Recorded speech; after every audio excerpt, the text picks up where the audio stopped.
What up, guys? Carolina Jackpot coming at you. Today's video is going to kick off a series that I'm going to do over the next couple of weeks. We're going to do one team per video, and we're going to talk about the 2024 schedules for the teams in the SEC. We're going to go in alphabetical order and just kind of do an overview and talk about the schedule for the upcoming season. Now, this in no way, shape, or form is a prediction video. These teams' rosters aren't even set yet. We still have another transfer portal window around spring practice time, and honestly, signing day hasn't even happened yet. National Signing Day actually doesn't take place until right around the 1st of February. The early signing day back in December has already come and gone, which is now pretty much the official signing day.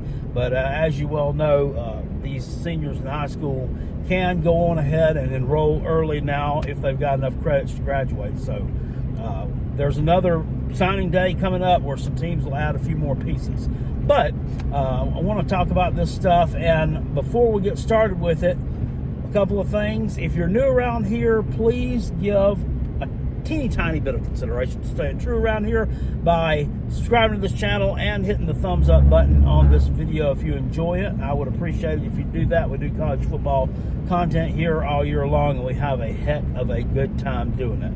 All right, up first is the Alabama Crimson Tide, playoff participant in 2023 and the SEC West champs. Let's get into it. We're going to throw their schedule for 2024 up on the board and talk about the Alabama Crimson Tide.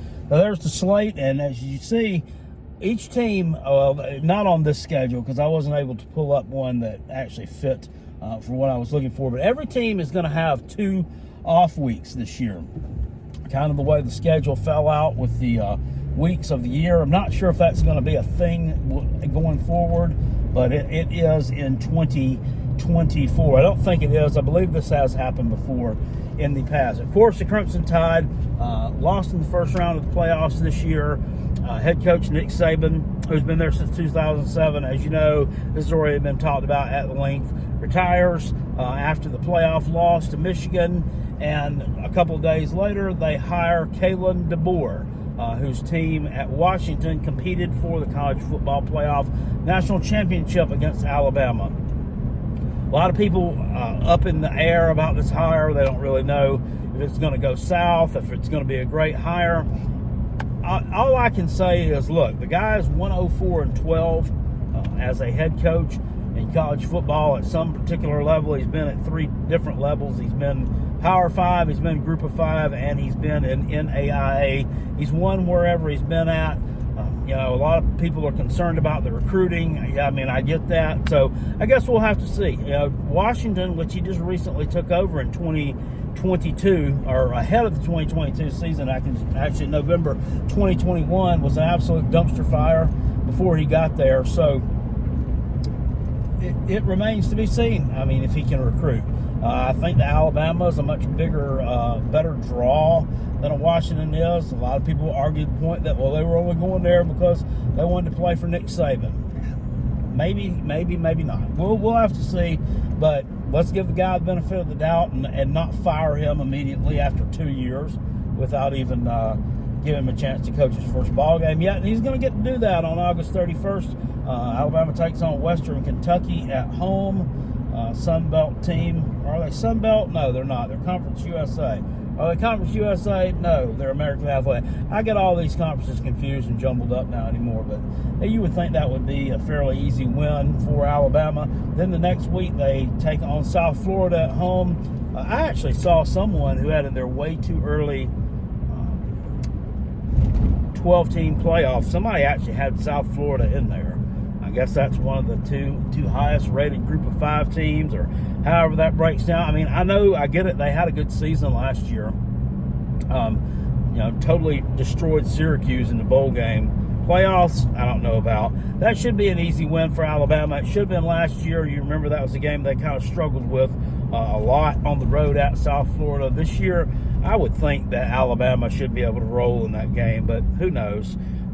Then things get a little bit tougher. You hit the road on the 14th of September, go on the road to take on Wisconsin. This is the team that Alabama's 1-1 against all time. They last met in 2015 in kind of a kickoff type game. in Arlington, Texas, which Alabama won. The time they met before that, Wisconsin won back in 1928. Wisconsin, I think, underwhelmed a little bit last year. People were looking for a little bit more out of them in their first year under head coach Luke Fickell. They just didn't have the horses to get it done. If he can build a competent roster, I think Fickell will have some success at Wisconsin. Will it be Big Ten championship type success? I don't know, but everybody had them pegged as some kind of dark horse playoff team. Well, not everybody, but a lot of people who liked Wisconsin had them pegged as like a dark horse to win the Big Ten and all that stuff last year, and that fell way short of happening. Kind of blimped into a bowl game against LSU, which they played okay in, still lost. Then they're off the next week. So you would think Alabama to win that game on the road. I mean, it could be a little bit of a challenge, but I would think Alabama would probably win that. You're off the next week, the 21st, before you have a big game at home on the 28th of September against Georgia. This is going to be the 7:30 ABC game that week. These two teams have met 6 times in either playoffs or the SEC championship game in recent history. Last time they played in the regular season was in 2020, and Alabama won that game in Tuscaloosa. Of course, Georgia, winners of 27 games in a row, I think, before Alabama broke their streak in the SEC championship game this past season. That's going to be a tough matchup for Alabama. That should be a really good game. Probably one of the best games to start the season off with here. Well, we're not really starting the season off. That's like, week 6, week 5. It'll still be a good game, though. Georgia versus Alabama in Tuscaloosa. And then you get a little bit of a breather the next week at home. You're taking on Vanderbilt. These teams have played kind of sporadically about the past 15 years when the SEC kind of started retooling some schedules. But they were permanent opponents that played every year. Looking back at the history books, Vanderbilt hasn't beaten Alabama since 1993, and even then it was a forfeit victory. They didn't win. The last time they beat Alabama on the field was in 1984. Ouch. Probably won't do it this year. Then you take on South Carolina on the 12th of October. That'll probably be a win too. So you get 2 kind of easy home games there before you have to go on the road on the 19th to take on your rivals at Tennessee. Of course, they'll be looking for some revenge. Lost to Alabama last year after kind of breaking a long losing streak against them in 2022. Tennessee will be looking to right the ship, of course, with the freshman phenom Nico Iamaleava. That should be a good game there in the third Saturday in October game. Tennessee and Alabama in Knoxville. The next week you come home and take on Mizzou. So the schedule's not getting any easier. Mizzou, very formidable team last year, 11-2 record to finish the year up with, and hasn't had a lot of success against Alabama, but they've built a lot of confidence. Are they going to be able to sustain what they kind of put together last year? We'll see. Gone is the running back Cody Schrader, and he was a key cog in that Mizzou offensive wheel. Are they going to be able to replace that production, that heart, grit, and determination? We'll see. You're going to get an off week after that. You kind of need it, right, after 2 back-to-back pretty tough games. And then the 9th, you'll be going on the road to take on your arch rival at LSU. Of course, they lose some key pieces offensively. We'll see what they have to offer. LSU, of course, always loaded with talent, a team that really needs to take a step forward defensively if they're going to make any kind of serious push to win the SEC championship, which they go out and hire Mizzou's defensive coordinator, Blake Baker. So that's a good hire for LSU. We'll see what they've got there.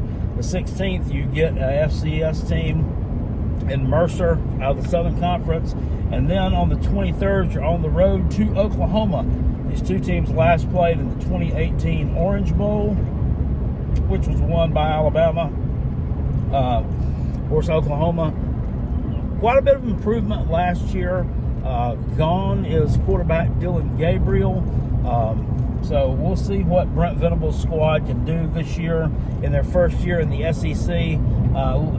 Them and Texas both coming in at the same time. It looks like right now that Texas probably has a little bit more to compete with, but we'll see. So they're both going to be very interesting additions to the conference, and that is a road game. Then on the 30th at home, you wind up the season in the Iron Bowl against Auburn in the annual matchup. Of course, Auburn kind of up and down year this past season. Kind of went to a bowl game, kind of got beat up a little bit. You know, they had a loss at home against New Mexico State, which was really disappointing. But then you look on the flip side, they took Georgia, kind of almost took them to the wire, but they definitely took Alabama to the wire at home.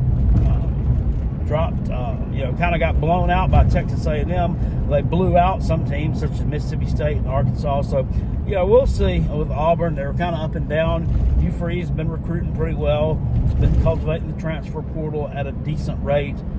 We'll see what they've got to offer there. One would probably expect Alabama to win that game, but by this point in the season, all bets are off, so we really don't know what we're going to get. So, what does Alabama do? They run through the season. Do we have like an 11-1 season, that typical Alabama-type season here? Do we take a step back the first year with the new head coach? They've got some pieces coming back, a lot of pieces there. Have hit the transfer portal. They came.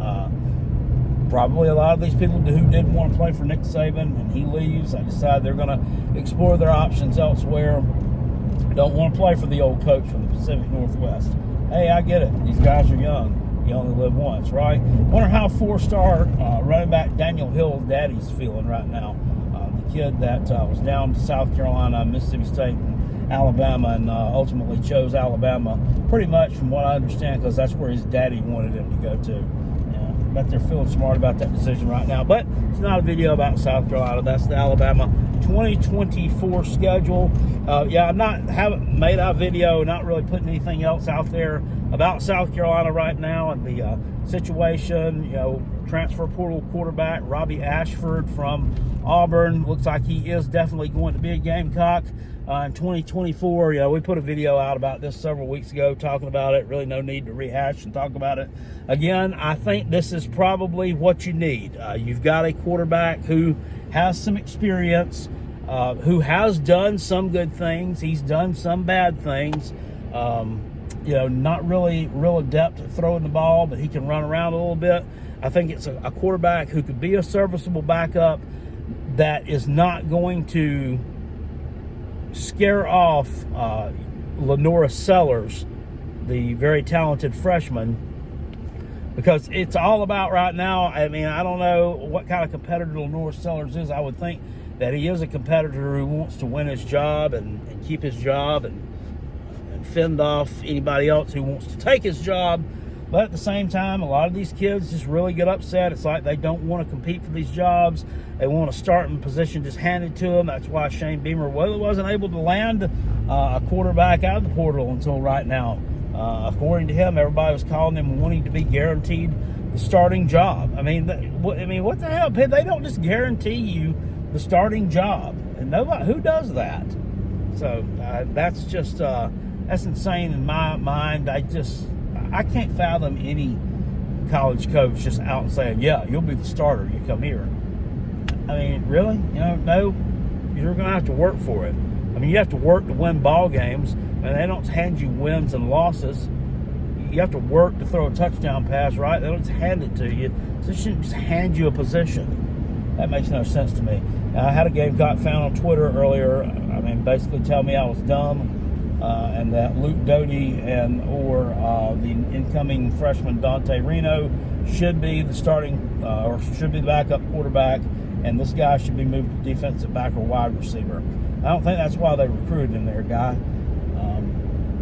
But yeah, I told him the same thing I just told you guys. I thought it was a serviceable backup who doesn't have a high enough upside to really push or scare off Lenoris. And he's like, oh, no, he barely complete 50% of his passes. Well, Luke Doty, I think, barely completed about 50% of his passes when he was in there too. If you'll remember, in 2021, Shane Beamer had to yank him out of the game so that he could put the old milkman Zeb Nolan in there to go deliver a win against freaking Vanderbilt at home. Give me a break. Anyway, that's about all I got to say about it, guys. Hope you enjoyed this video. Please click the like button on it if you did, and I'll be doing more of these. See y'all later. Appreciate it. Peace. I'm out of here.